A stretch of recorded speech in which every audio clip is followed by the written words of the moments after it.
All right, guys, this is the best of both worlds, because not only is it vegetarian, but it's also leftovers.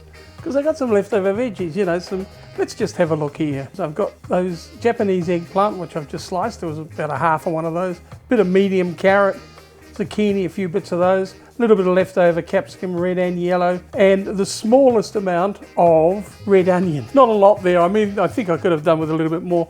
I've also got a few kipflers here, small ones, which I've started because they take a bit longer.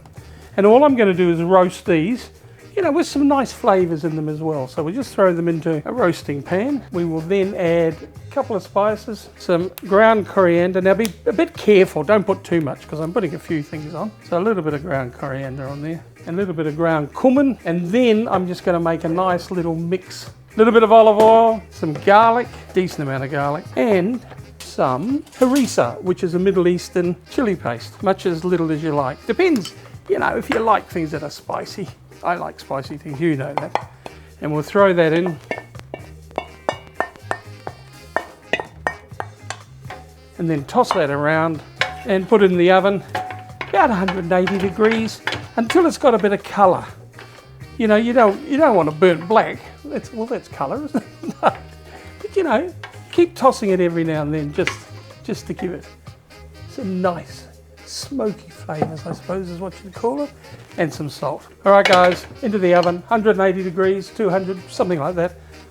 About 12, 15 minutes, I suppose. We'll come back, but keep an eye on it and toss it around every now and then. All right, guys, our veggies are looking pretty good. I've just got a couple of other things I'm going to add just for a bit of fun. I've got some chickpeas which I have rinsed just canned chickpeas are fine. So I've rinsed those quite well. I've got some cherry tomatoes which I've just halved. These won't take much, we're just going to put them back in for a few minutes just while I finish the dish off. But I've also got these wonderful preserved lemons. I don't know whether you've ever used these. Very salty. They have a real salt content, and you just slice them very finely. These haven't got any flesh much on them. But if they're fleshy, because sometimes they are, you take the flesh off, and I know it sounds stupid, but you don't use it. And don't put too much of them in because they are terribly salty. They add a lovely piquancy. Actually, I used to have a lady write to me continually. She didn't like my pronunciation of piquancy. She reckoned I had it all wrong. She was mostly right too, to be honest, but you know. Anyway, it's still, I'm not changing it. I'm used to it. So just mix those in so that you coat those with the lovely cooking juices, you know, with the bit of chilli, and make sure you use all the preserved lemons. Don't leave them behind because they're quite expensive. They're optional. You don't have to put those in. I like them because to me, they just give a real kick to the dish, which is really nice. I'm just going to make a garlicky yogurt to go with this. So I've got some Greek yogurt, some fresh mint, which I've just chopped finely, and I've also got some garlic, which I'm going to crush into that as well. Much or as little as you like, but it has to be fresh. Don't get into the habit of those souvlaki bars that make this, which is sort of like a tzatziki, and they use phony garlic. There is nothing worse. Awful. Here he goes. Huey's on one of his bandwagons again.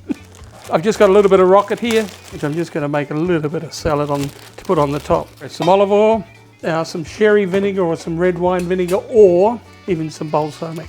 Actually, interesting, this has nothing to do with this dish because this is sort of Turkish in origin, but I saw an article recently by Steve Manfredi, who's one of Australia's great chefs, particularly in the Italian style. Some salt in that. Anyway, he was talking about the fact that we should not use balsamic. It's done to death. We should stop using it, which is very interesting, I think, because I think the first time I ever had balsamic was in his restaurant, the restaurant in Ultimo in Sydney. So he obviously has got sick of it because I thought it was the most wonderful ingredient. I must admit I got a bit excited and used it and everything. Well, he's now saying we've done it to death. So stop using it, he says. Oh, I don't know.